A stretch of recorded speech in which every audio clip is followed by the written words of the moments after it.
नमस्कार दोस्तों, decode exam में आप सभी का स्वागत है। आज की क्लास में हम लोग डिस्कस करेंगे RO GS मॉक टेस्ट 54, जिसमें कि 35 प्रश्न होंगे। ये प्रश्न हिंदी और इंग्लिश दोनों माध्यम में दिए गए हैं और ये प्रश्न आपके आने वाली परीक्षाओं के लिए बहुत ही महत्वपूर्ण है। तो चलिए आज की क्लास को स्टार्ट करते हैं मेरे साथ ऐश्वर्या सिंह के साथ।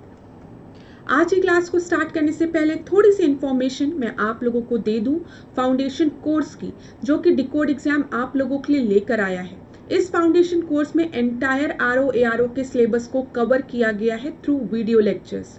यहाँ पर आपको नोट्स PDF के फॉर्मेट में प्रोवाइड की जाएगी, टेस्ट सीरीज प्रोवाइड की जाएगी। यहाँ पर आपको टेलीग्राम ग्रुप पे ज्वाइन कराया जाएगा, जहाँ पर अगर आपको किसी भी तरीके का डाउट होता है तो आप डिस्कस कर सकते हैं। इस कोर्स से रिलेटेड अगर आपको कोई भी क्वेरी है या कोई भी इंफॉर्मेशन चाहिए तो आप इस नंबर पर व्हाट्सएप करिए, यहाँ पर आपको सारी इंफॉर्मेशन दे दी जाएगी। डिकोड एग्जाम आप लोगों के लिए समान हिंदी की पुस्तक भी लेकर आया है, जो कि आप अपने नियरेस्ट बुक स्टोर से जाकर खरीद सकते हैं या फिर आप इसे घर बैठे ऑर्डर भी कर सकते हैं फ्लिपकार्ट, अमेजोन पर। इस समान हिंदी की पुस्तक में एंटायर सिलेबस को कवर किया गया है। इसको एक बार जरूर पढ़िए, ठीक है। ये पेपर की दृष्टि से बहुत ही महत्वपूर्ण पुस्तक है। चलिए आज की क्लास का हम अपना पहला प्रश्न देखते हैं। पहले प्रश्न को ध्यान से देखिए। पहले प्रश्न में क्या लिखा है? सिंधु सभ्यता में क्रय विक्रय के लिए सिक्कों का प्रचलन नहीं था। दूसरा कारण दिया है, सिंधु सभ्यता में व्यापार जल और थल दोनों मार्गों से होता था। तो मैं आपको बता दूं, सिंधु सभ्यता में सिक्के तो मिले हैं, ठीक है, कॉइन्स के एविडेंस तो मिले हैं, लेकिन क्रय विक्रय मतलब परचेज, खरीदने और सेल और परचेज के लिए कॉइन का यूज नहीं किया जाता था। ये एकदम ही सही स्टेटमेंट है। कारण दिया है, सिंधु सभ्यता में व्यापार जल और थल दोनों मार्गों से होता था। ये भी एकदम सही स्टेटमेंट है। यहाँ पर दोनों ही जो कथन दिए गए हैं, आपको जो कथन कारण, दोनों ही एकदम सही है, लेकिन कथन कारण एक दूसरे को नहीं एक्सप्लेन कर रहे हैं। इसी वजह से आपका सही उत्तर क्या हो जाएगा? पहले का सही उत्तर आपका हो जाएगा बी, ठीक है। बी आपका सही उत्तर है। अब देखिए क्लास, जब भी हम बात करते हैं जल और थल के माध्यम की, तो सिंधु सभ्यता की जब हम बात करते हैं तो सिंधु सभ्यता में जो व्यापार है, अफगानिस्तान और दक्षिण भारत से व्यापार जो था वो आपका दक्षिण भारत से होते हुए थल मार्ग से होता था, ठीक है। ये चीज याद रखिएगा। जब हम ईरान और फारस की खाड़ी की बात करते हैं तो यहाँ पर जो व्यापार होता था वो जल के माध्यम से होता था, जलीय मार्ग से होता था। इतनी चीज क्लियर हो गई होगी। यहाँ पर जब हम बात करते हैं सेल और परचेज की, तो विक्रय वस्तु विनिमय जिसको कि हम बार्टर सिस्टम कहते हैं। विक्रय वस्तु विनिमय बार्टर सिस्टम में क्या होता है? आपको गेहूं चाहिए और सामने वाले को चावल चाहिए। आपके पास चावल है, आप क्या करोगे? उसको चावल दे दोगे और उससे गेहूं ले लोगे उसके एक्सचेंज में। आप सामने वाले को कुछ गुड दे रहे हो, कोई भी आइटम दे रहे हो, गुड दे रहे हो, कोई वस्तु दे रहे हो और उससे उसकी वस्तु ले रहे हो, ठीक है। तो ये बार्टर सिस्टम होता था। अभी भी आप देखते हैं लोग पुराने कपड़े इकट्ठा करके रखते हैं, ठीक है। गाँव में देखिए खूब लोग स्टॉक में पुराने कपड़े इकट्ठा करके रखते हैं, और जब बर्तन वाला आता है तो उन पुराने कपड़ों की जगह मतलब उसके एक्सचेंज में एक लोटा पकड़ा देता है या एक ग्लास पकड़ा देता है। तो वो बार्टर सिस्टम था। तो इसी तरीके का barter system Indus valley civilization में भी था, ठीक है। अब इंडस वैली सिविलाइजेशन से रिलेटेड जो प्रश्न पेपर में बनते हैं वो आपको पता है। इंडस वैली साइट्स कहाँ कहाँ है, वो किन नदी के किनारे है, ये भी पेपर में प्रश्न बनता है, जो कि हमने पहले के टेस्ट में डिस्कस किया है। एक चीज और जो मैंने टेस्ट में डिस्कस की थी वो मैं आपको बता दूं, जैसे इंडस वैली सिविलाइजेशन की कौन कौन सी साइट आपके उत्तर प्रदेश में है, क्योंकि यूपी स्पेशल से अगर प्रश्न बना तो यहाँ से बन सकता है। और मैं आपको बताऊं ये प्रश्न बना भी है, इसलिए बता रही हूँ। आलमगीरपुर का नाम आप याद रखेंगे, ठीक है। आप बारगांव का नाम याद रखेंगे। इंडस वैली साइट्स जो कि उत्तर प्रदेश में है, याद रखिएगा, हुलास, मांडी, सनौली और सूथी। ये कुछ साइट्स के नाम हैं जो कि आप याद रखेंगे IVC के, जो कि उत्तर प्रदेश में है, क्योंकि पेपर में ये भी पूछा जा सकता है। चलिए दूसरे प्रश्न को हम देखते हैं। यहाँ पर महाजनपद के नाम दिए गए हैं और राजधानी दी गई है, तो इसको सॉल्व करते हैं। जब हम चेंदी की बात करते हैं तो चेंदी की राजधानी क्या है? चेंदी की राजधानी सुक्तिमती है, ठीक है। तो यहाँ पर देखिए ए का सेकंड दो जगह दिया गया है, ठीक है। मल की बात करते हैं तो मल की राजधानी क्या है बताइए? मल की राजधानी आपकी पावपुरी है। तो यहाँ पर बी का 1 हो गया, मतलब ये सी वाला ऑप्शन दिख रहा है। कम्बोज की बात करते हैं, कम्बोज हाटक। कम्बोज कब होगा, कम वेट कब होगा, जब कुछ चीज हटा दोगे, तो कम्बोज हाटक, ठीक है। मत्स्य विराट नगर, जो मछली है, जो मत्स्य है वो एक बड़ी वो है एक्वेटिक एनिमल, विराट है तो विराट नगर, इस तरीके से याद रख सकते हैं आप। 4-3, तो यहाँ पर आपका सही उत्तर क्या हो जाएगा, सेकंड का सी। सेकंड का सी जो है वो आपका सही उत्तर है। महाजनपद से रिलेटेड प्रश्न पेपर में कई बार पूछे गए हैं और पूरी संभावना है पूछे जाएंगे भी। तो यहाँ पर जितने भी आपके 16 महाजनपद हैं उनकी राजधानी आप याद कर लीजिए, ठीक है। जैसे कि काशी की वाराणसी, कौशल, श्रावस्ती हो गया, अंग चंपा, अंग याद रखिएगा। फिर आप याद रखेंगे मत्स्य का विराटनगर, सुरसेन का याद रखेंगे मथुरा, ठीक है। अस्मक का याद रखेंगे पैठान, ठीक है। गांधार का तक्षशिला याद रखना है आपको, कंबोज का हाटक, मल का कुशीनगर या पावापुरी, जो भी, मगध का राजगृह। क्लास ये बहुत ही इंपॉर्टेंट है, 16 महाजनपद, इसका स्क्रीनशॉट ले लीजिए, एक जगह रख लीजिए और कई बार इसको पढ़ लीजिएगा। इनकी राजधानी क्या है आपको याद हो जाएगा। अब देखिए पेपर में कई बार पूछा गया है कि सबसे स्ट्रॉन्गेस्ट महाजनपद कौन सा था, तो मगध था, ठीक है। सबसे शक्तिशाली महाजनपद कौन सा था, मगध था। एक पेपर में प्रश्न पूछा गया है कि साउथ में कौन सा महाजनपद है, गोदावरी नदी के पास, तो ये आप याद रखेंगे कौन सा है बताइए, ये अस्मक है, ठीक है, ये याद रखिएगा। दक्षिण में कौन सा एक महाजनपद है, तो वो अस्मक है जो कि गोदावरी नदी के पास है। राजस्थान में कौन सा महाजनपद है, विराटनगर, ठीक है। यहाँ पर मैंने आपको बताया, आप याद रखोगे विराटनगर और मत्स्य, दिख रहा है आपको, विराटनगर और मत्स्य। इस तरीके से आप चीजों को याद कर लीजिएगा, ये बहुत ही इंपॉर्टेंट है। अच्छा, एक प्रश्न और जो महाजनपद से बनता है वो ये है कि कहाँ पे महाजनपद का उल्लेख है, तो अगुंतुर निकाय, याद रखिएगा, ये एक बौद्ध टेक्स्ट है, यहां पर महाजनपद का उल्लेख दिया गया है। चलिए, इतना प्रश्न बनता है जो कि मुझे याद आया, मैंने आपको बता दिया। थर्ड प्रश्न हम देखते हैं, यहां पर शासक दिए गए हैं और मंगोल आक्रमणकारी दिए गए हैं, तो किस शासक के समय किस मंगोल ने आक्रमण किया था। देखिए क्लास, यहाँ पर जो प्रश्न बना है पीवाईक्यू जो प्रीवियस ईयर का था, उसमें डायरेक्टली यही पूछा था कि इस मंगोल शासक ने किस शासन में आक्रमण किया था, डायरेक्ट आपसे शासक का नाम पूछ लिया था। तो यहाँ पर हमने इसको सुमेलित करने को दिया गया है ताकि आपको और भी नाम याद हो जाए साथ ही साथ। तो ये भी एक इंपॉर्टेंट प्रश्न है, इसको सॉल्व करते हैं, देखते हैं क्या है। सबसे पहले जब हम बात करते हैं इल्तुतमिश, ठीक है, तो यहाँ पे इल्तुतमिश की बात जब हम कर रहे हैं तो इसके समय किस मंगोल ने किया था, बताइए आक्रमण किस मंगोल ने किया था, चंगेज खान ने किया था, ठीक है, चंगेज खान ने आक्रमण किया था। तो ए का फर्स्ट तो आपका खाली बी वाले में दिया गया है, तो हम और भी ऑप्शन चेक कर लेते हैं एक बार। बहराम शाह की जब हम बात करते हैं तो किस मंगोल ने इनके समय में आक्रमण किया था, त्यार बहादुर ने, ये भी सही दिया गया है, ठीक है। अच्छा, ऑप्शन एकदम से शासक और यहाँ पे मंगोल आक्रमणकारी सब एकदम आमने सामने दिए गए हैं।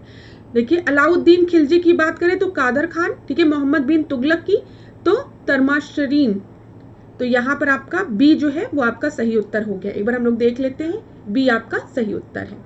चलिए, चौथे प्रश्न को हम देखते हैं, वो भी एक इंपॉर्टेंट प्रश्न था क्लास, इसको इग्नोर मत करिएगा।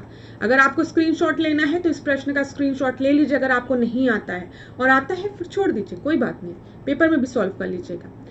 चौथे प्रश्न को देखिए, निम्नलिखित में से कौन सा शासक संगम वंश से संबंधित नहीं है। संगम वंश की बात की गई है और पूछा गया है कौन सा संगम वंश से संबंधित नहीं है। बुक्का देवराय, ठीक है, इमाड़ी नरसिंह और मल्लिकार्जुन।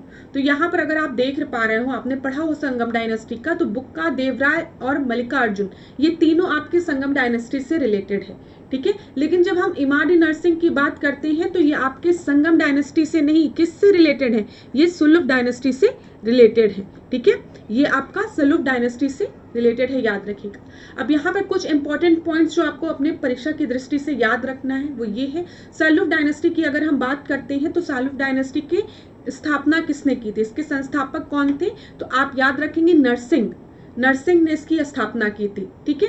जो इमाड़ी नरसिंह सल्लूक जो थे, ये जो थे, ये एक रूलर तो थे, लेकिन जो इनके जो सेनापति थे वो इनसे ज्यादा शक्तिशाली थे। कभी कभी ऐसा होता है ना कि जो रूलर होता है वो कहने को गद्दी पे बैठा रहता है, लेकिन जो उसका सेनापति होता है वो ज्यादा पावरफुल होता है। तो इनके केस में भी यही था। इमाड नरसिंह यद्यपि गद्दी पर बैठे थे, किंतु वास्तविक शक्ति जो थी उनके सेनापति नरसा नायक के हाथ में थी। ठीक है, और नरसा नायक के पुत्र ने आगे चलकर इमाडी नरसिंह को जेल में डाल दिया और अपना शासन करने लगा वो। और जब अपना शासन वो करने लगा तो उसने किस वंश की स्थापना की? तो लुप वंश की। तो ये याद रखिएगा, थोड़ा सा स्टोरी के फॉर्म में, इसलिए मैंने आपको बता दिया। चलिए 5वां प्रश्न हम देखते हैं। सूची 1 और सूची 2 दी गई है, यहाँ पर विद्रोह दिया गया है और नेता दिया गया है। क्लास ये सब ऐसे प्रश्न हैं जो कि पेपर में पूछ ही लेते हैं। देखिए, अगर इस साल नहीं पूछेगा तो अगले साल पूछ लेगा, लेकिन पूछा ही जाता है प्रश्न। ठीक है, कि ये विद्रोह किस नेता के समय में हुआ, ये विद्रोह किस समय हुआ, किसी भी तरीके का पेपर में प्रश्न बन सकता है, इसीलिए ध्यान दिया करिए ऐसे प्रश्नों को। चलिए, जब हम बात करते हैं चेंचू विद्रोह की, कहां पर है? देखिए, चेंचू विद्रोह की जब हम बात करते हैं तो चेंचू विद्रोह कहां पर हुआ बताइए? चेंचू विद्रोह किस नेता के समय में हुआ, ये बताना है। तो ये आपका हुआ है मोतीलाल तेजावत के समय में। ठीक है, रामौसी विद्रोह की जब हम बात करते हैं तो रामौसी विद्रोह आपके चित्तर सिंह के। ठीक है, फिर यहाँ पे कोड विद्रोह की जब हम बात करते हैं तो ये चक्र बिसोई, और खासी विद्रोह तीरथ सिंह। तो यहाँ पर आपका क्या हो जाएगा? ए का सेकंड, बी का 1, ए का सेकंड, बी का 1 दो जगह दिया गया है, यहाँ भी दिया गया, यहाँ भी दिया गया। सी का फोर्थ यहाँ दिया गया है। तो आपका सही उत्तर क्या हो जाएगा? 5वें का ए जो है वो आपका सही उत्तर है। देखिए क्लास, चेंचू विद्रोह जो है वो किस समय हुआ था ये भी याद रखिएगा। 1921 का समय था, 1921 से 1922 का समय था। और आपके उस समय लीडर कौन थे? ठीक है, मोतीलाल तेजावत थे। रामौसी विद्रोह की बात करते हैं तो ये कई चरणों में हुआ, आपको 1822 में भी दिखेगा।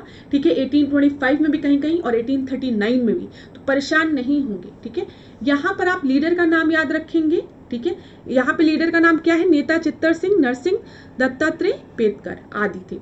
खोड़ विद्रोह की जब हम बात करते हैं तो 1832 से 1856 के बीच में हुआ। ठीक है, इस विद्रोह के आपके नेता कौन थे? चक्र बिसोई। और खासी विद्रोह की जब हम बात करते हैं 1828 से 1833, और आपके ये विद्रोह के नेता कौन थे? प्रमुख नेता कौन थे? सरदार तीरथ सिंह। क्लास ये बहुत ही इंपॉर्टेंट चीज है, इसको जरूर याद करिए। ठीक है, और भी विद्रोह को हम नेक्स्ट क्लास में कवर कर लेंगे। यहाँ पर आपको लीडर के भी नाम याद रखने हैं, साथ ही साथ ये विद्रोह कहाँ हुआ था और किस ईयर में हुआ था। प्रश्न बनेंगे, समझ में आ रहा है? 6वें प्रश्न को हम देखते हैं। भारतीय आधुनिक इतिहास की निम्नलिखित घटनाओं को पहले से बाद के क्रम में व्यवस्थित करिए। हिंदी में और इंग्लिश में कोई दिक्कत नहीं हो रही होगी आज की क्लास में। जब मैंने आप लोगों को कॉन्स्टिट्यूएंट असेंबली वाला लेक्चर लिया था, जिसमें मैंने पूरा आपको बताया था कि क्या क्रोनोलॉजी है, उसमें मैंने देखा कि स्टूडेंट्स को दिक्कत हो रही थी, क्योंकि जो स्लाइड्स थी वो इंग्लिश में थी। तो मैं पूरी कोशिश करूंगी जो स्लाइड्स हो वो हिंदी में ही हो। लेकिन कभी कभी ऐसा होता है ना कि जब हम गो थ्रू कर रहे रहते हैं, हमको अचानक से कुछ ऐसे इंपॉर्टेंट पॉइंट्स मिल जाते हैं जो एज अ फैकल्टी मुझे लगता है कि मुझे आपको बताना चाहिए, क्योंकि यहाँ से पेपर में प्रश्न बने हैं और पूरी संभावना है बनेंगे भी। तो इसीलिए उन स्लाइड्स को मैं एज इट इज इंक्लूड कर लेती हूँ। ठीक है, लेकिन आप पूरी कोशिश क्या करिए, थोड़ा सा आप कोशिश क्या करिए कि समझे, और तब भी अगर नहीं समझ में आता है तब आप मुझे बताया करिए, कोई बात नहीं। मैं पूरी कोशिश करूंगी कि नेक्स्ट क्लास में उस चीज को क्लियर कर दूं। ठीक है, यहाँ पर देखिए, arrange the following events of Indian modern history in the order from before to after. तो फॉर्मेशन ऑफ इंटरिम गवर्नमेंट की बात की गई है, अंतरिम सरकार के गठन की बात की गई है। अंतरिम सरकार से रिलेटेड प्रश्न पेपर में कई बार पूछते हैं। ठीक है, इसको आप एकदम तैयार रखिएगा कि किस मिनिस्टर के अंडर कौन सा पोर्टफोलियो था। ठीक है, ये बहुत इंपॉर्टेंट प्रश्न है, इसको पढ़ के जाइएगा। संविधान सभा के लिए चुनाव, एटली की घोषणा, आजाद हिंद फौज पर मुकदमा। तो आजाद हिंद फौज पर मुकदमा की 1945 की घटना थी ये। ठीक है, उसके बाद याद रखिएगा चुनाव लड़ा जाएगा, संविधान सभा के लिए चुनाव, और संविधान सभा के लिए चुनाव के बाद ही तो अंतरिम सरकार बनेगी।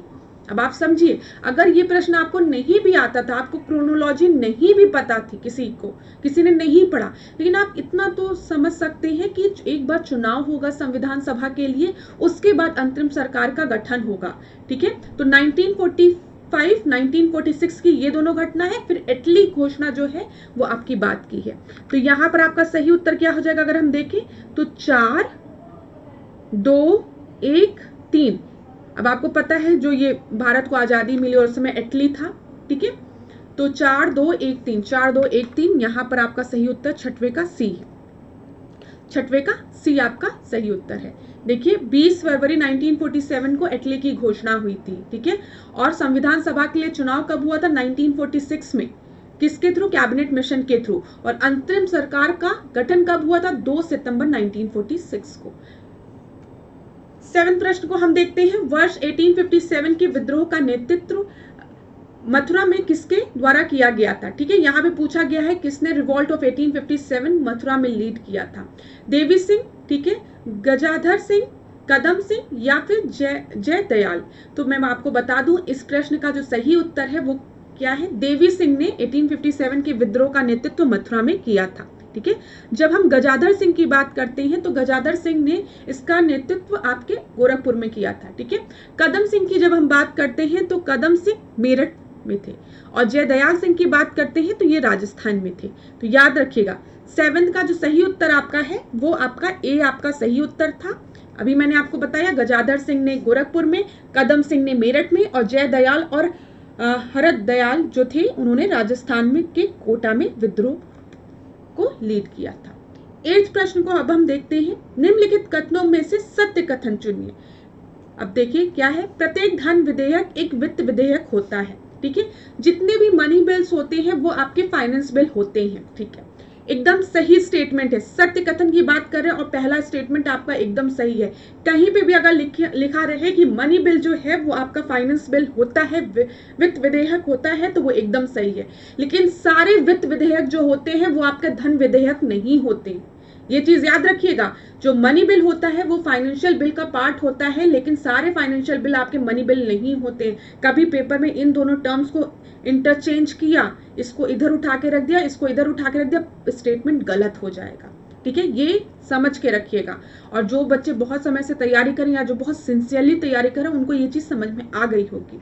दूसरा देखते हैं, राज्यसभा वित्त विधेयक को संशोधित कर सकती है, ठीक है। राज्यसभा में अमेंड द फाइनेंस बिल, एकदम सही स्टेटमेंट है। अगर राज्यसभा चाहे तो फाइनेंस बिल को अमेंड कर सकती है। लेकिन अगर यहीं पे स्टेटमेंट क्लास दिया रहता, ध्यान से सुनिएगा, Rajya Sabha can amend the money bill, तो वो गलत हो जाएगा। राज्यसभा मनी बिल में अमेंडमेंट नहीं कर सकती। हाँ, सजेशन दे सकती है लेकिन राज्यसभा अमेंड नहीं कर सकती है मनी बिल को। 3rd स्टेटमेंट हम देखते हैं, वित्त विधेयक केवल लोकसभा में प्रस्तुत किया जा सकता है। Finance bill can only be introduce in the Lok Sabha. नहीं, जो फाइनेंस बिल है वो लोकसभा राज्यसभा दोनों जगह इंट्रोड्यूस किया जा सकता है। तो 3rd स्टेटमेंट जो आपकी है वो एकदम ही गलत है, ठीक है।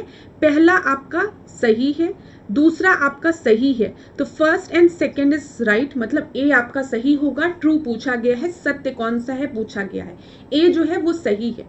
अब क्लास यहाँ पर अगर आपका फाइनेंस बिल की जगह मनी बिल दिया रहता कि जो आपका धन विधेयक है वो केवल लोकसभा में प्रस्तुत किया जा सकता है, तो ये स्टेटमेंट आपका सही हो जाता, ठीक है। ये चीज आप याद रखिएगा।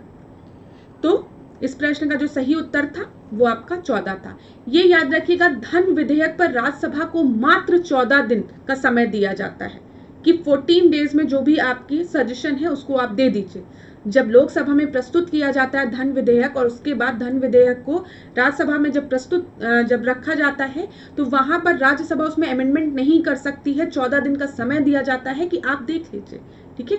लेकिन जब हम बात करते हैं फाइनेंस बिल की, ये याद रखिए, जब हम वित्त विधेयक की बात करते हैं तो यहाँ पे राज्यसभा को अनिश्चित काल के लिए राज्यसभा जो है उसको अपने पास रख सकती है। 14 दिन वाला समय याद रखिएगा, पेपर में प्रश्न बना है इसलिए मैंने आपको ये 14 डेज का बताया। पेपर में डायरेक्ट प्रश्न बना था कितने समय तक धन विधेयक को राज्यसभा जो है वो अपने पास रख सकती है, तो मात्र 14 दिन तक। और ये खाली आपके लोकसभा में इंट्रोड्यूस किया जा सकता है, ठीक है। इंट्रोड्यूस लोकसभा में किया जा सकता है, ये चीज याद रखिएगा। अच्छा, यहाँ पर एक और चीज आप याद रखेंगे, आर्टिकल 110 अनुच्छेद 110 में धन विधेयक का उल्लेख हमारे संविधान में किया गया है, ये भी याद रखिएगा। चलिए 9वें प्रश्न को अब हम देखते हैं। निम्नलिखित में से कौन सा कथन असत्य है, ठीक है, फॉल्स स्टेटमेंट की बात कही गई है। अनुच्छेद 99, ठीक है, 100, 106, 108। अब पढ़ लीजिए किसके सामने क्या क्या दिया गया है वीडियो को पॉज करके।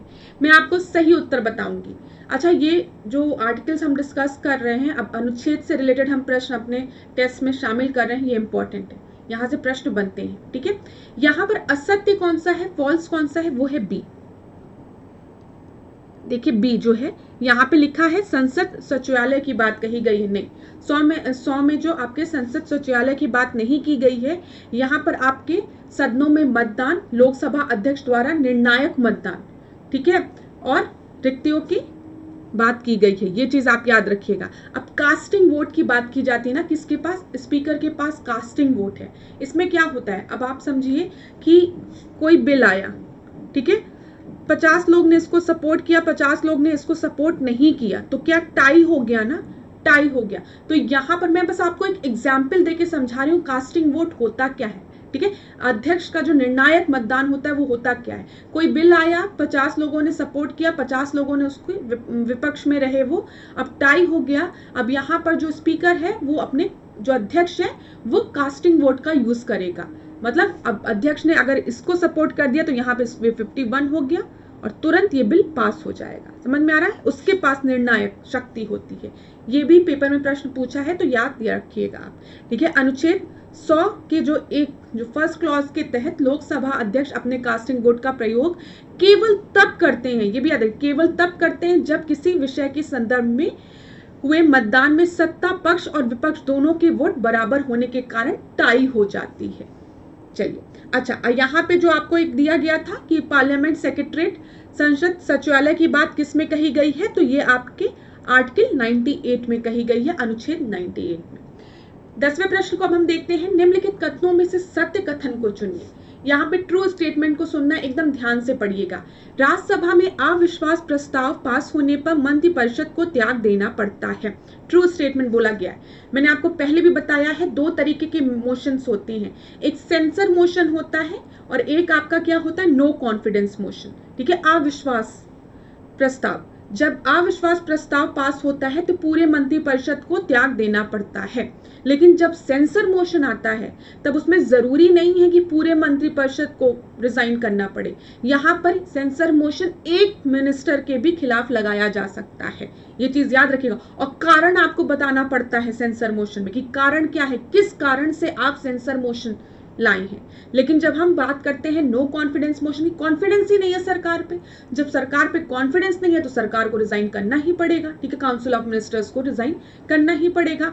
यहां पर देखिए क्या लिखा है, censure motion, the council of minister will have to resign if the no confidence motion is passed in Rajya Sabha. एकदम गलत है, नो कॉन्फिडेंस मोशन आपका लोकसभा में पास कराया जाता है। तो पहला स्टेटमेंट गलत है, याद रखिएगा। क्यों गलत है, क्योंकि लोकसभा होना चाहिए यहाँ पर।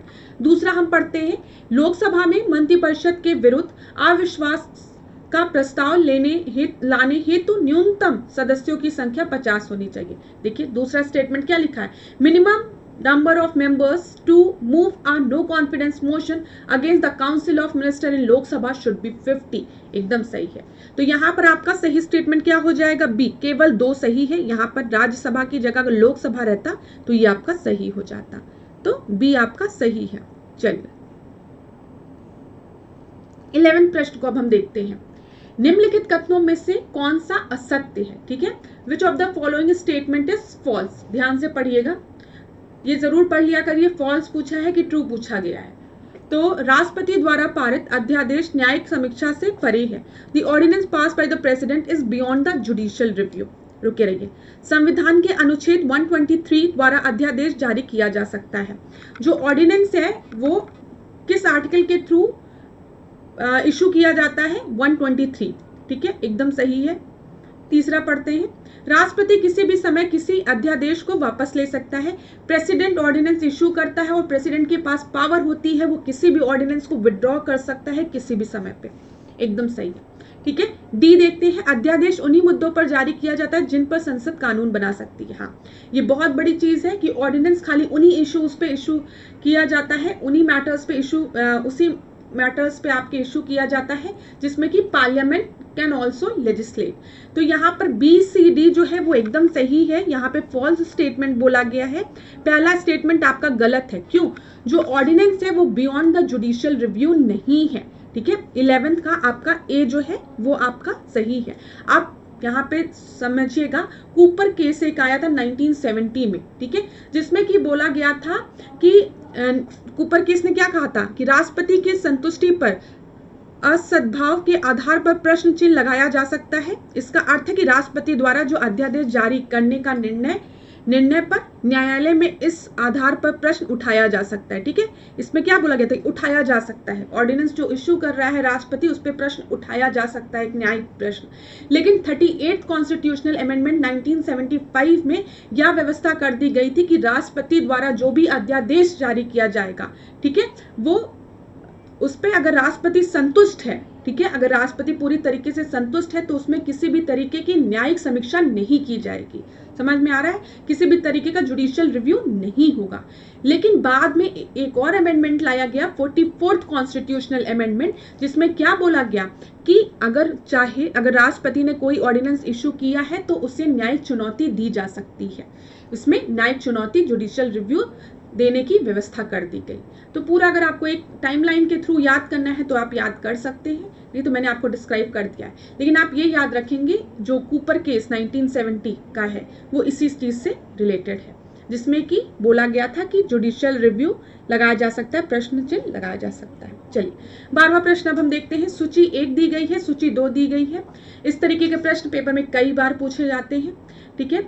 यहाँ पर आपका पूछ लेते हैं राज्यसभा में कितनी सीटें हैं, लोकसभा में कितनी सीटें हैं, मैच द कॉलम के फॉर्म में पूछ लेंगे, स्टेटमेंट के फॉर्म में पूछ लेंगे। क्लास कई बार यहाँ से प्रश्न बना है, थोड़ा सा रटने की जरूरत होती है, लेकिन रट लीजिएगा, क्योंकि पेपर में अगर प्रश्न बना और आपको नहीं आया, गलत हो गया, तो बहुत अफसोस होगा। तो थोड़ा सा याद कर लिया करिए कभी कभी, ठीक है। यहाँ पर देखिए, सबसे पहले स्टेट दिया है, विधानसभा की संख्या दी गई है। तो सबसे पहले जब हम मध्य प्रदेश की बात करते हैं तो मध्य प्रदेश में कितनी संख्या है आपकी? 230 है, ठीक है। तमिलनाडु में 234, कर्नाटक में 224 और गुजरात में 182, एकदम आमने सामने दिया है।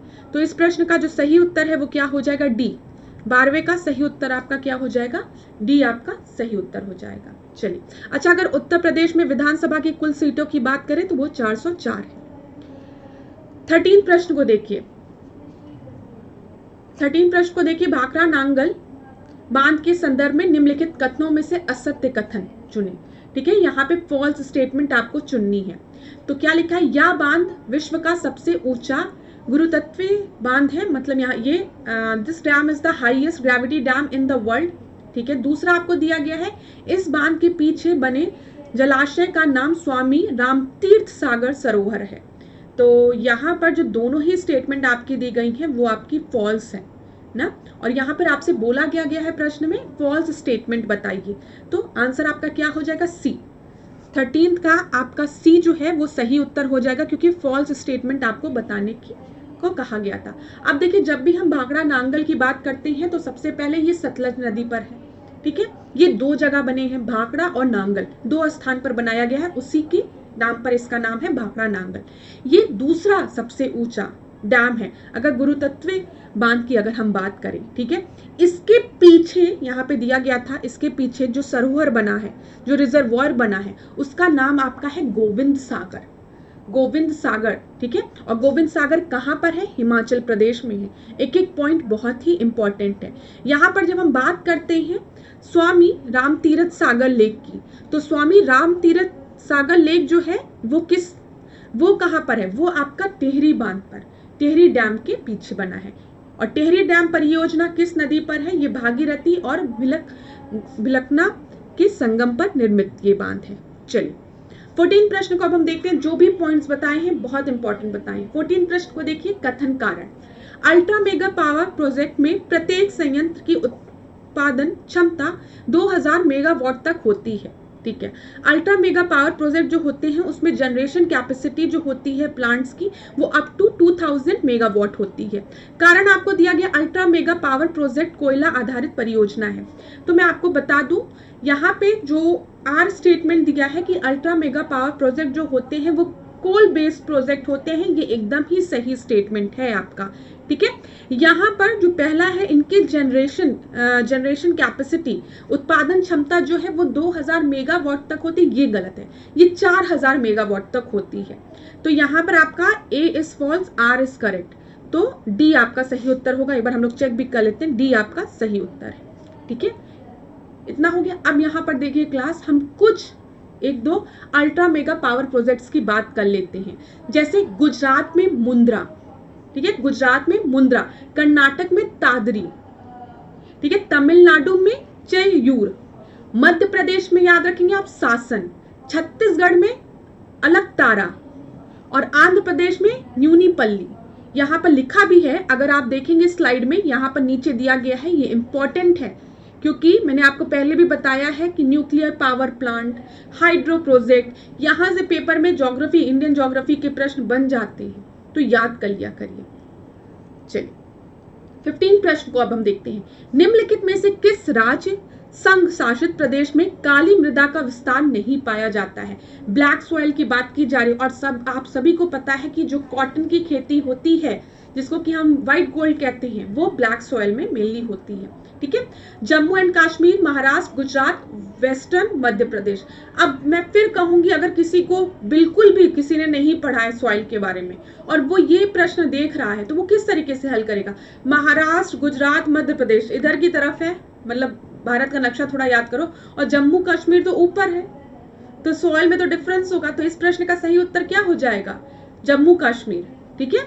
जम्मू कश्मीर में आपका ब्लैक सॉइल नहीं मिलता है। जब हम ब्लैक सॉइल की बात करते हैं काली मृदा की, तो महाराष्ट्र के जो रीजन्स हैं, महाराष्ट्र क्या बोलो, गुजरात, वेस्टर्न मध्य प्रदेश, ये सब, ठीक है। तो ए आपका सही हो जाएगा। अच्छा, अगर देश के क्षेत्रफल के अनुसार अगर हम देखें तो तीसरी सबसे बड़ी मृदा जो है वो आपकी, हमारे देश की अगर बात करें तो वो काली मृदा है, ठीक है। चलिए 16 प्रश्न को अब हम देखते हैं। सौर मंडल के ग्रहों के संदर्भ में दिए गए कथनों में से सत्य कथन चुनिए, ठीक है। राइट स्टेटमेंट आपको करना है। आकार में सबसे छोटा ग्रह जो है वो मंगल ग्रह है। बृहस्पति, शनि, शुक्र और बुध आंतरिक ग्रह कहलाते हैं। Smallest planet in size is Mars, जो कि एकदम गलत है, ठीक है। मरकरी सबसे छोटा है, ठीक है, ये याद रखिएगा। बृहस्पति, शनि, शुक्र और बुध आंतरिक ग्रह है, नहीं। यहाँ पे मरकरी, वीनस, अर्थ, मार्स, ये जो है ये आपके आंतरिक ग्रह है। तो यहाँ पे दोनों ही स्टेटमेंट आपके गलत है। यहाँ पे क्या बोला गया था? ट्रू स्टेटमेंट बताना था, इस वजह से नीदर 1 नॉर 2, डी आपका सही उत्तर हो जाएगा। देखिए, अगर हम क्रम के अनुसार लगाएं तो सबसे पहले आपका बृहस्पति है सबसे बड़ा ग्रह कौन सा है? बृहस्पति है, फिर शनि है, फिर अरुण है, फिर वरुण है, फिर पृथ्वी है, शुक्र है, मंगल है और लास्ट में बुध है, ठीक है। ये चीज याद रखिएगा। तो आकार में सबसे बड़ा जो है वो कौन सा है? बृहस्पति है, और सबसे छोटा कौन सा है? आप देख सकते हैं बुध है, ठीक है, जिसको कि हम मरकरी कह रहे हैं। अच्छा, अब दो जो प्लैनेट्स हैं उनको दो तरीके से डिवाइड किया गया है, एक इंटीरियर प्लैनेट्स, एक एक्सटीरियर प्लैनेट्स, जिसको कि बोला गया आंतरिक ग्रह। आंतरिक ग्रह में आपके बुध, शुक्र, पृथ्वी और मंगल आते हैं। मैंने आपको बताया ना, यहाँ पर जो ऑप्शन दिया था आपका, यहाँ पे मरकरी, वीनस, मार्स और अर्थ होना चाहिए, और जो बाकी 4 प्लैनेट्स आपके बचे हैं वो एक्सटीरियर प्लैनेट से बाहर ग्रहों में आते हैं। चलिए 17 प्रश्न को हम देखते हैं। मॉनसून जलवायु का विस्तार 30 से 45 के मध्य पाया जाता है, ठीक है। कारण इस जलवायु प्रदेश में वर्षा की मात्रा में विभिन्नता देखने को मिलती है। There is a variation in the amount of rainfall in the climatic region. तो यहाँ पर देखिए क्लास, यहाँ पर जो आपका दिया गया है extension of monsoon climatic zone, ये आपका गलत दिया है। ये 30 से 45 नहीं है, लेकिन जब भी हम मॉनसून रीजन की बात करते हैं तो यहाँ पर आपको वेरिएशन दिखता है। अभी मैं बताती हूँ। तो यहाँ पर जो सही उत्तर है वो आपका क्या है? 17 का डी। 17 का डी आपका सही है। जो मॉनसून जलवायु प्रदेश का विस्तार है ना, वो दोनों गोलार्ध में, साउथ पोल और नॉर्थ पोल दोनों में 10 से 30 डिग्री तक के मध्य पाया जाता है मॉनसून जलवायु प्रदेश। ये चीज याद रखिएगा आप। और यहाँ पर 6 महीने जो हवाएं हैं वो सागर से स्थल की ओर, मतलब जो एक्वेटिक रीजन है वहां से आपके लैंड की तरफ चलती है, और 6 महीने सागर की ओर चलती है। यहाँ पे याद रखिएगा, इसमें हवाएं 6 महीने सागर से स्थल की ओर, 6 महीने स्थल से सागर की ओर। ठीक है, ये इस तरीके से आपकी चलती है। तो जब जो हवाएं हैं उनका डायरेक्शन चेंज होगा तो आपके मॉनसून का या वेदर का भी डायरेक्शन चेंज होगा। इतनी चीजें आप याद रखेंगे। 18 प्रश्न को अब हम देखते हैं। जनसंख्या के आधार पर निम्नलिखित में से पश्चिम एशिया का सबसे बड़ा देश कौन सा है? ठीक है, लार्जेस्ट कंट्री अगर बात करें on the basis of population in West Asia, वो कौन सा है? तो आप सभी को उत्तर पता है, ईरान। 18 का बी जो है वो आपका सही उत्तर है, ईरान इसका सही उत्तर है। 19 प्रश्न को अब हम देखते हैं। यहाँ पे खनिज क्षेत्र दिए गए हैं और मिनरल्स दिए गए हैं। बहुत ही इंपॉर्टेंट प्रश्न है, पढ़ते हैं। सांची रीजन, ठीक है, सांची रीजन की अगर हम बात करें तो ये कहाँ पर है बताइए? ये किस चीज के लिए आपके फेमस है? ये आयरन ओर के लिए, ठीक है। फिर जब हम बात करते हैं अमापा क्षेत्र की तो ये मैग्नीज के लिए, ठीक है। गजनी क्षेत्र की अगर हम बात करें तो गजनी क्षेत्र किस चीज के लिए फेमस है? नेचुरल गैस के लिए। और तिकरिक क्षेत्र जो है वो किसके लिए? पेट्रोलियम के लिए। तो हम अगर देखेंगे तो ए का 3, बी का 4, सी का 2 और डी का 1। तो यहाँ पर आपका सही उत्तर बी होना चाहिए। एक बार हम देख लेते हैं, बी आपका सही उत्तर है। सांची क्षेत्र जो है वो चाइना में है और ये लॉ आइस के लिए, आयरन ओर के लिए। अमापा क्षेत्र जो है वो मैग्नीज के लिए, जो कि कहाँ पर है? ब्राजील में। गजनी क्षेत्र उज्बेकिस्तान में है, ये गैस उत्पादन के लिए। और तिकरिक क्षेत्र जो है वो इराक में है और ये पेट्रोलियम उत्पादन के लिए फेमस है। 20वें प्रश्न को हम देखते हैं। निम्नलिखित में से कौन सा युग्म संगत नहीं है? ठीक है, यहाँ पर बोला गया है नॉट करेक्टली मैच्ड। राजन साजन मिश्रा या मिश्र बनारस घराना एकदम सही है। सादिक अली खान लखनऊ घराना सही है। दीपावली नाग आगरा घराना सही है। सी ध्रुव तारा जोशी किराना घराना, ये गलत है, ये गलत है। सी आपका गलत है, तो इस वजह से आपका सही, क्योंकि नॉट करेक्टली मैच्ड बोला है। जब हम ध्रुव तारा जोशी की बात करेंगे तो ये इटावा घराना के थे, ठीक है। 21वें प्रश्न को हम देखते हैं। विश्व की अर्थव्यवस्था का आय के आधार पर वर्गीकरण किस वैश्विक संस्था ने किया है? अब देखिए यहाँ पर रैंकिंग से रिलेटेड प्रश्न पेपर में पूछते हैं। यहाँ पे बोला है किस ग्लोबल ऑर्गेनाइजेशन ने वर्ल्ड इकोनॉमी को on the basis of income divide किया है?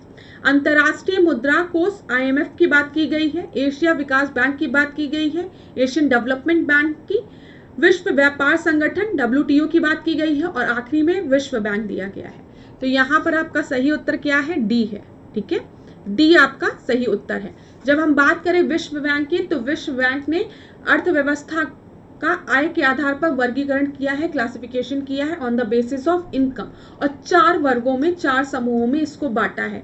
जैसे कि निम्न आय, ठीक है, निम्न मध्य, ठीक है, यहाँ पे निम्न आय, निम्न मध्य आय, उच्च मध्य आय और उच्च आय वाले देश, ठीक है। और प्रत्येक वर्ष 1 जुलाई को विश्व बैंक द्वारा आंकड़ों को संशोधित किया जाता है। अगर हम भारत की बात करें तो भारत को किसमें रखा गया? निम्न मध्य आय समूह वाली अर्थव्यवस्था में। 22वें प्रश्न को अब हम देखते हैं। ये भी आपके सूचकांकों से रिलेटेड है। मानव पूंजी सूचकांक, human capital index world economic forum द्वारा रिलीज किया जाता है। Happiness index new economic foundation द्वारा, और डी आपका दिया है सामाजिक प्रगति सूचकांक वर्ल्ड बैंक द्वारा।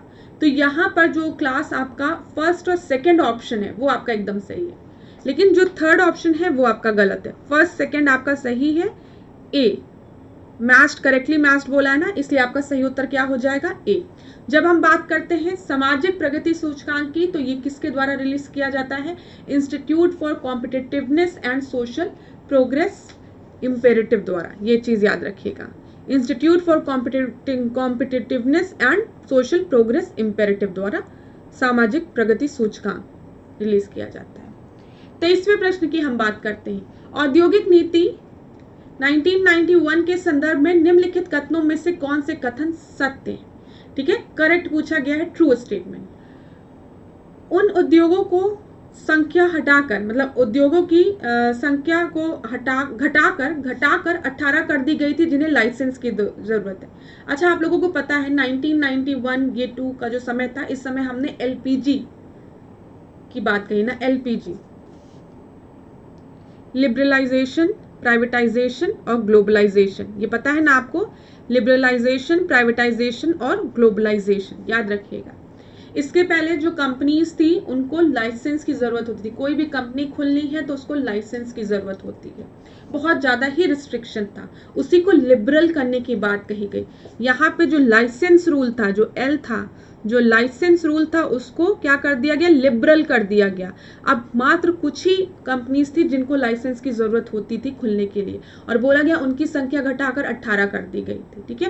फिर दिया गया इसके द्वारा प्रत्येक विदेशी निवेश के रूप में जो आपका 51% तक विदेशी पूंजी की स्वीकृति दे दी गई। तो यहाँ पर क्लास आप याद रखेंगे, दोनों ही स्टेटमेंट आपके सही हैं, ठीक है। यहाँ पर जो नंबर्स थे उनको घटाकर 18 कर दिए गए। अब खाली जो कुछ इंडस्ट्रीज थी उनको लाइसेंस लेने की जरूरत थी, और 51% एफडीआई फॉरेन डायरेक्ट इन्वेस्टमेंट को अलाउ कर दिया गया। तभी तो आपका यहाँ पे क्या ग्लोबलाइजेशन की बात की गई। ग्लोबलाइजेशन की जब आप बात करेंगे तो आप किसकी बात करेंगे, फॉरेन डायरेक्ट इन्वेस्टमेंट की, एफडीआई की बात करेंगे, विदेशी निवेश की बात करेंगे, ठीक है। तो यहाँ पर आपका दोनों ही स्टेटमेंट सही है। 23 का सी जो है वो एकदम सही है। चलिए 24 को देखते हैं। भारत में गरीबी से संबंधित निम्नलिखित समितियों में से कौन सा युग्म सुमेलित है। ये पेपर में प्रश्न बनता ही है, कौन सी कमिटीज जो है वो पॉवर्टी से रिलेटेड है, ठीक है। लकड़वाला कमेटी 1993, सुरेश तेंदुलकर कमेटी 2009, ठीक है। सी रंगराजन कमेटी 2014। और मैं आपको बता दूं ये तीनों कमिटीज के जो आपके ईयर्स दिए गए हैं, नाम दिए गए हैं, एकदम ही सही है। यहाँ पर all of the above are correct. अब क्लास यहीं पर आपसे पेपर में प्रश्न बन सकता था कि ये जो पॉवर्टी से रिलेटेड कमिटीज हैं उनको क्रोनोलॉजिकल ऑर्डर में अरेंज करिए। तो आपको याद रहना चाहिए था कि लकड़वाला समिति जो है वो 1993 में आई, सुरेश तेंदुलकर 2009 में इन्होंने अपनी रिपोर्ट सबमिट की। देखिए इन लोग ने इस समय अपनी रिपोर्ट को सबमिट किया था, ये चीज याद रखिएगा। और रंगराजन समिति 2014। तो डी आपका सही उत्तर है। अब यहाँ पर देखिए इंग्लिश में है लेकिन नाम दिया गया है तो आप याद रख सकते हैं। सबसे पहले वर्किंग ग्रुप 1962 में अपॉइंट हुआ था। फिर दांडेडकर कमेटी की अगर हम बात करें, इन्होंने अपनी रिपोर्ट कब दी थी, 1972 में दी थी, ठीक है। फिर अलग कमेटी की अगर हम बात करें, क्लास डायरेक्ट पेपर में प्रश्न बनता है, ये 1979, लकड़वाला 1993, तेंदुलकर 2009, रंगराजन कमेटी 2014। एकदम बहुत ही इंपॉर्टेंट है, ये सब गरीबी से रिलेटेड है, पॉवर्टी से रिलेटेड है, पेपर में प्रश्न बने हैं यहाँ से, इसलिए बताया है। चलिए 25वें प्रश्न को अब हम देखते हैं। दशकीय जनसंख्या वृद्धि के संदर्भ में निम्नलिखित कथनों में से सत्य कथन का चयन करने को बोला है, ठीक है। डेकेडल पॉपुलेशन ग्रोथ की बात की है। तो देश में सर्वाधिक दशकीय जनसंख्या वृद्धि दर 1971 से 1981 के दौरान रही। अभी हम देखते हैं 2011 की जनगणना के अनुसार सर्वाधिक दशकीय जनसंख्या वृद्धि दर वाला राज्य मेघालय है। सत्य कथन बताना है, ठीक है, ठीक है, एकदम सही है, ये सही है, मेघालय है। अगर हम डिकेडल ग्रोथ की बात करें तो मेघालय में। चलिए 2011 की जनगणना के अनुसार सर्वाधिक दशकीय जनसंख्या वृद्धि वाला केंद्र शासित प्रदेश पुडुचेरी है। अच्छा, 2011 की जनगणना के अनुसार केरल की दशकीय जनसंख्या वृद्धि ऋणात्मक है। अब देखिए यहाँ पर क्या गलत है। जब हम हाईएस्ट डिकेडल पॉपुलेशन ग्रोथ की बात कर रहे हैं तो वो 1971 से 1981 नहीं, 1961 से 1971 की जो ड्यूरेशन है यहाँ पर हाईएस्ट डिकेडल ग्रोथ देखा गया, ठीक है। डिकेडल पॉपुलेशन की जब हम बात करें, दशकीय जनसंख्या वृद्धि ऋणात्मक केरल में नहीं थी, कहां पर थी, नागालैंड में थी, ये भी याद रखिएगा, नागालैंड में थी। तो यहाँ पे ये भी आपका गलत हो गया। तो यहाँ पे आपका जो सही है वो बी है, बी है, 25वें का बी आपका सही है। 1961 से 71 में देश में सर्वाधिक दशकीय जनसंख्या वृद्धि दर देखा गया, ठीक है। इस दौरान जो दशकीय जो डिकेडल ग्रोथ था वो 24.80 था, ये भी याद रखिएगा। 2011 की जनगणना के अनुसार अगर हम देखें तो सबसे ज्यादा डिकेडल ग्रोथ कहां पर है, मेघालय में है। अगर हम स्टेट की बात कर रहे हैं, यहीं पर अगर आपसे यूटी की बात कर लिए, केंद्र शासित प्रदेश की बात कर लिए, तो आपका आंसर क्या हो जाएगा, नागर हवेली, ठीक है। और अगर आपसे पूछे कि 2011 की जनगणना के अनुसार ऋणात्मक कहां था, माइनस में डिकेडल ग्रोथ कहां था, तो आप क्या आंसर लगाएंगे, नागालैंड। इतनी चीजें याद रखिएगा, पेपर में प्रश्न बनता है यहां से। 26वें प्रश्न को हम देखते हैं। वर्ष 2011 की जनगणना के अनुसार निम्नलिखित राज्यों को जनसंख्या के आधार पर बड़े से छोटे क्रम में व्यवस्थित कीजिए, ठीक है। मध्य प्रदेश, आंध्र प्रदेश, राजस्थान, तमिलनाडु। तो यहाँ पर आपका क्या हो जाएगा सही, देखिए सबसे पहले हो जाएगा आंध्र प्रदेश, फिर मध्य प्रदेश, फिर उसका तमिलनाडु, फिर राजस्थान। एक बार देख लेते हैं। हाँ, डी आपका जो है वो सही उत्तर है। ठीक है, डी। और आपको पता है यहाँ पे जनसंख्या के आधार पर अगर हम टॉप 3 देखें तो टॉप 3 में आपके कौन से हैं? हमारा उत्तर प्रदेश, ठीक है, उसके बाद महाराष्ट्र, फिर बिहार। ठीक है, उत्तर प्रदेश, महाराष्ट्र, बिहार, फिर आपका आंध्र प्रदेश, मध्य प्रदेश, तमिलनाडु, राजस्थान, ये सब है। तो यहाँ पर आपका सही उत्तर डी था। एक इजी प्रश्न था ये। 27वें प्रश्न को हम देखते हैं। पारिस्थितिकी तंत्र में ऊर्जा का प्रभाव एक दिशा में होता है। इस तंत्र में ऊर्जा का प्रभाव सदैव उच्च उपभोक्ता से उत्पादक की ओर होता है। तो क्लास यहाँ पर जो पहला स्टेटमेंट है वो आपका सही है, लेकिन दूसरा स्टेटमेंट गलत है। जब हम एनर्जी पिरामिड को ड्रॉ करते हैं तो वो कुछ इस तरीके से होता है। एनर्जी पिरामिड देखिए, पिरामिड के शेप में होता है ये। ठीक है, यहाँ पर आपको पता है इधर कौन होते हैं? प्रोड्यूसर्स होते हैं। ठीक है, प्रोड्यूसर्स, उत्पादक, जो उत्पादन करते हैं, जो अपना खाना खुद प्रोड्यूस करते हैं, जैसे पादप हो गए, प्लांट्स हो गए। ठीक है, यहाँ पर ग्रीन प्लांट्स हो गए। उसके बाद आपके प्राइमरी कंज्यूमर आते हैं, फिर उसके बाद आपके सेकेंडरी कंज्यूमर आते हैं। ठीक है, फिर उसके बाद आपके टर्शरी कंज्यूमर आते हैं। जैसे प्राइमरी कंज्यूमर में आपका ग्रास ऊपर हो गया, टिड्डा हो गया, टिड्डा घास खा रहा है। ठीक है, टिड्डा को मेढक ने खा लिया, मेढक को सांप ने खा लिया, सांप को ईगल ने खा लिया, हॉक ने खा लिया।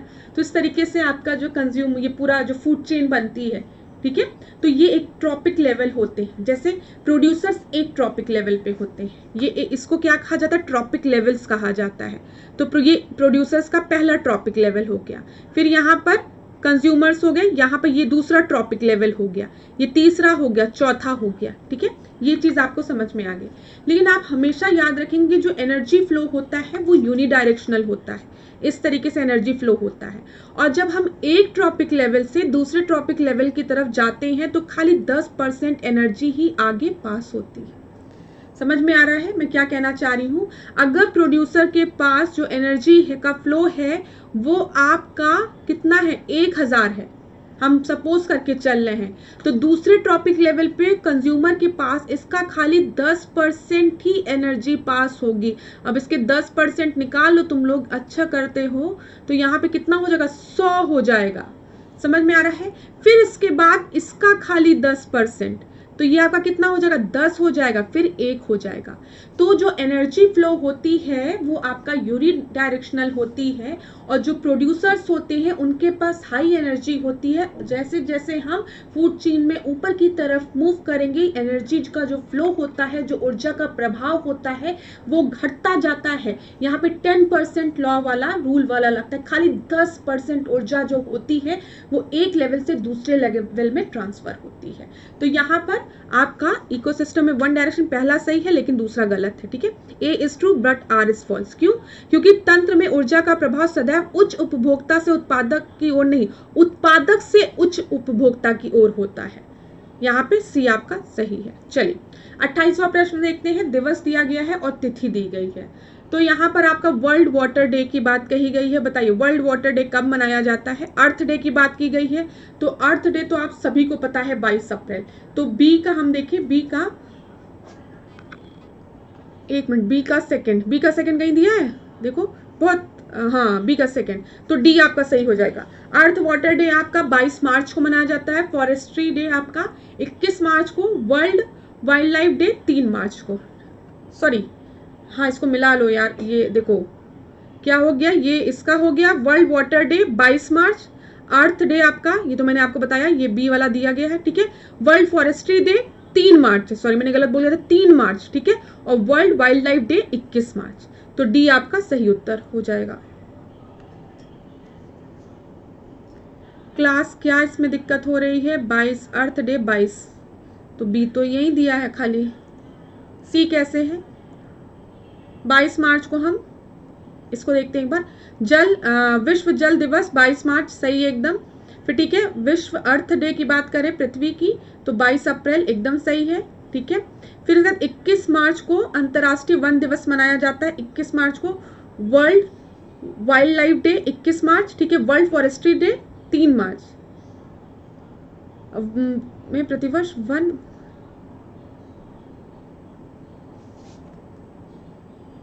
इसमें ना कुछ इसमें सीक्वेंस में गलती की है। ठीक है। 28वां जो है, यहाँ पर आपके कुछ सीक्वेंस में गलती की है। आप याद रखेंगे जब हम वर्ल्ड फॉरेस्ट्री डे की बात करेंगे तो वो 21 मार्च को मनाया जाता है। वर्ल्ड फॉरेस्ट्री डे 21 मार्च को, ठीक है। वर्ल्ड वाइल्ड लाइफ डे 3 मार्च को। ये आपका गलत दिया हुआ है यहाँ पर।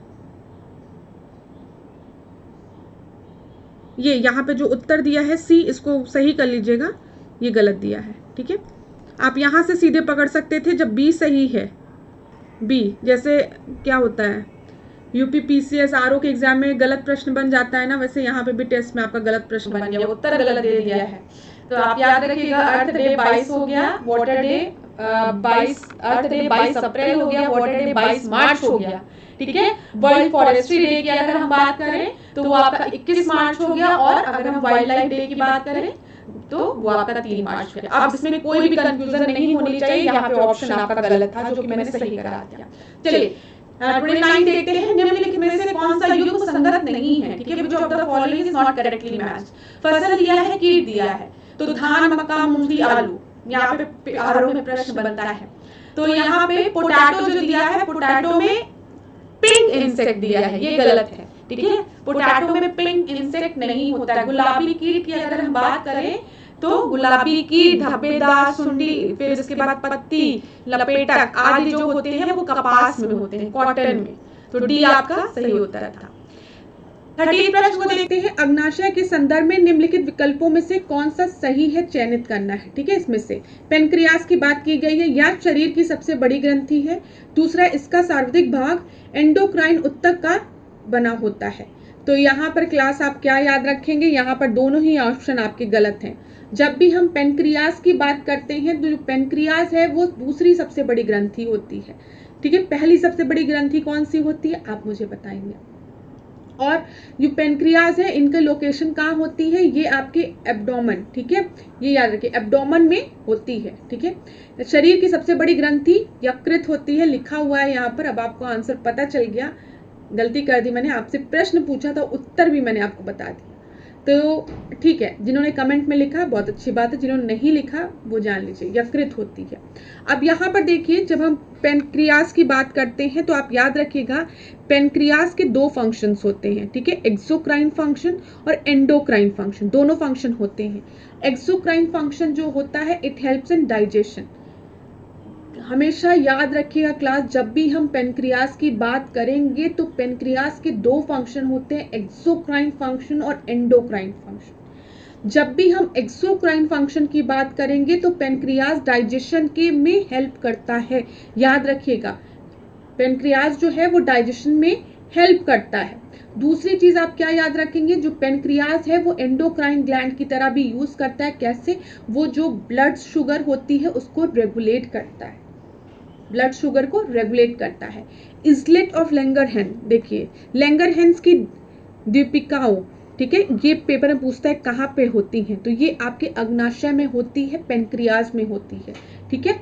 इसमें आपके अल्फा सेल ये प्रोड्यूस करती है, ये याद रखिएगा। जो अल्फा सेल होती है वो आपकी प्रोड्यूस करती है ग्लूकेगॉन, ठीक है, ग्लूकेगॉन। और जो बीटा सेल्स हैं वो इंसुलिन प्रोड्यूस करती हैं। तो कभी कभी पेपर में पूछता है कि इंसुलिन का प्रोडक्शन कहाँ से होता है, तो आप याद रखेंगे पेनक्रियास से होता है। जो मैंने आपको बताया है, मुझे पता है जो साइंस बैकग्राउंड के नहीं है उनको थोड़ा सा दिक्कत हो रही होगी, लेकिन मैं एक बार और रिपीट करती हूँ। जो पेनक्रियास होता है ये आपका सेकेंड लार्जेस्ट ऑर्गन होता है, ठीक है। पहली चीज, ये कहाँ पे लोकेटेड होते हैं, ये कहाँ पर होते हैं, एब्डोमेन में, ठीक है, एब्डोमेन में लोकेटेड होते हैं। इनके 2 फंक्शन होते हैं, एक एक्सोक्राइन फंक्शन होता है, एक एंडोक्राइन फंक्शन होता है, ठीक है। जब हम एक्सोक्राइन फंक्शन की बात करते हैं पेनक्रियास के, तो वो उस फंक्शन में क्या होता है, डाइजेशन में ये मदद करता है, ठीक है। फिर दूसरा जो एंडोक्राइन फंक्शन होता है उसमें ये ब्लड शुगर को रेगुलेट करता है। ब्लड शुगर को रेगुलेट कैसे करता है, इंसुलिन द्वारा प्रोड्यूस करके, ठीक है। लैंगरहैंस की जो दीपिकाओं जो आपकी होती, स्लेट ऑफ लैंगरहैंस, यहाँ पर 2 सेल्स होती हैं, एक अल्फा सेल होती है, एक बीटा सेल होती है। अल्फा सेल जो होती है वो ग्लूकेगॉन प्रोड्यूस करती है, और जो बीटा सेल होती है वो इंसुलिन प्रोड्यूस करती है। आपने सुना होगा जो शुगर के पेशेंट्स होते हैं, जिनका शुगर बहुत ज्यादा होता है, उसको रेगुलेट करने के लिए उनको इंसुलिन देना पड़ता है, समझ में आ रहा है, उसी इंसुलिन की बात हो रही है। इतनी चीजें क्लियर हो गई। चलिए 31 प्रश्न को हम देखते हैं। निम्नलिखित में से किस खाद्य पदार्थ में कैल्शियम की मात्रा सर्वाधिक होती है? किसमें सबसे ज्यादा अमाउंट में कैल्शियम पाया जाता है? पनीर में, मेथी में, सोयाबीन में, काजू में। तो इसका सही उत्तर है ए, पनीर में। ठीक है, ए जो है वो आपका एकदम सही है। 32 प्रश्न को देखते हैं। पाचन एंजाइमों के संदर्भ में निम्नलिखित में से कौन कौन से कथन असत्य हैं? ठीक है, फॉल्स स्टेटमेंट बोला है। जो माल्टोज होता है, जो माल्टेज होता है, वो माल्टोज को फ्रुक्टोज में कन्वर्ट करता है। जो सुक्रेज होता है वो सुक्रोज को ग्लूकोज में बदलता है, और लैक्टोज जो दूध शर्करा को ग्लूकोज में बदलता है। फॉल्स स्टेटमेंट बोला है, तो यहाँ पे फर्स्ट और सेकंड जो है वो आपका फॉल्स स्टेटमेंट है। 32 का सी जो है वो आपका करेक्ट आंसर होगा। जब भी हम माल्टेज की बात करते हैं, जो माल्टेज होता है वो माल्टोज को ग्लूकोज में कन्वर्ट करता है। यहाँ पे फ्रुक्टोज लिखा है ना, इसको ग्लूकोज करिए, ग्लूकोज में कन्वर्ट करता है। और जब हम सुक्रेज की बात करते हैं, ये सुक्रोज को ग्लूकोज में नहीं, ये फ्रुक्टोज में कन्वर्ट करता है। अब आपको समझ में आ गया होगा कि गलती कहाँ पर है। और ये जो लैक्टोज है वो आपके दूध शर्करा को ग्लूकोज में कन्वर्ट करता है, एकदम सही है। तो आपका सही उत्तर सी हो जाएगा, क्योंकि फॉल्स स्टेटमेंट पूछा है। 33 स्टेटमेंट को देखते हैं। न्यूटन का गति के नियमों में से कौन सा नियम बल का द्रव्यमान और त्वरण में संबंध स्थापित करता है? फोर्स, मास और एक्सीलरेशन में F = ma। ये किस में बोला गया? न्यूटन सेकेंड लॉ में। ठीक है, every action has its equal and opposite reaction, ये किस में बोला गया? थर्ड लॉ में ना। तो यहाँ पे आपका सही उत्तर क्या हो जाएगा? बी हो जाएगा, बी आपका सही उत्तर हो जाएगा। 34 प्रश्न को देखते हैं। पृष्ठ तनाव के संदर्भ में निम्नलिखित कथनों में से सत्य कथन को चुनिए। सरफेस टेंशन की बात की गई है और बोला गया सही स्टेटमेंट को चुनिए। इसका मात्रक न्यूनतम मीटर होता है, इट्स यूनिट इज न्यूटन पर मीटर। और फिर दिया गया है ताप बढ़ाने पर पृष्ठ तनाव बढ़ जाता है। अब देखिए क्लास, यहाँ पर याद रखिए, जब भी हम टेम्परेचर को इंक्रीज करते हैं तो जो काइनेटिक एनर्जी होती है वो इंक्रीज होती है, जिसकी वजह से सरफेस टेंशन कम होता है। ठीक है, तो यहाँ पर आपका सही उत्तर क्या होगा? ओनली वन जो है, ए जो है वो आपका सही उत्तर है। पृष्ठ पर तरलता का वह गुण जिसके कारण तरल अपने पृष्ठ क्षेत्रफल को कम करना चाहता है, उसको हम सरफेस टेंशन कहते हैं। द्रव में पृष्ठ तनाव द्रव के अणुओं के बीच के संसर्जक बल के कारण होता है, ये चीज याद रखिएगा। तो यहाँ पर ए आपका सही उत्तर है। चलिए 35 प्रश्न को देखते हैं। निम्नलिखित में से कौन सा कथन अम्ल के संदर्भ में असत्य है? ठीक है, एसिड के संदर्भ में। जो एसिड का टेस्ट होता है वो खट्टा होता है, हाँ होता है, आप सभी को पता है। ये मिथाइल ऑरेंज को रेड में कन्वर्ट कर देता है। जो मिथाइल ऑरेंज का रेड कलर, उसको अगर एसिड डाला जाए तो वो लाल में कन्वर्ट हो जाता है, एकदम सही है। ये क्षार से अभिक्रिया करके जल बनाता है। They react with alkali to form water. ठीक है। Their aqueous solution is a poor conductor of electricity, ये गलत है। इनका एक्वस सॉल्यूशन पुअर नहीं, गुड कंडक्टर ऑफ इलेक्ट्रिसिटी होता है। सी जो है वो आपका हो जाएगा उत्तर। ठीक है, देखिए ये धातुओं के ऑक्साइड से भी अभिक्रिया करके जल और लवण बनाते हैं। किसी भी पदार्थ के संपर्क में आने पर ये उसका क्षरण शुरू कर देते हैं। आपको पता है वो होने लगा क्योंकि एसिड की बात की जा रही है। ठीक है, इनका जलीय विलयन विद्युत का सुचालक होता है और अम्ल क्षार से अभिक्रिया करके लवण और जल बनाते हैं। ये तो हो गया, इतना तो मैंने आपको बता दिया। ठीक है, ये तो बता दी। चलिए, तो thank you so much class. आज के सेशन को हम यहीं पे एंड करेंगे। ठीक है, आज के सेशन में अगर आपको हिंदी और इंग्लिश में कोई दिक्कत हुई हो तो एक बार आप गूगल करके उसको पढ़ भी जरूर लिया करिए।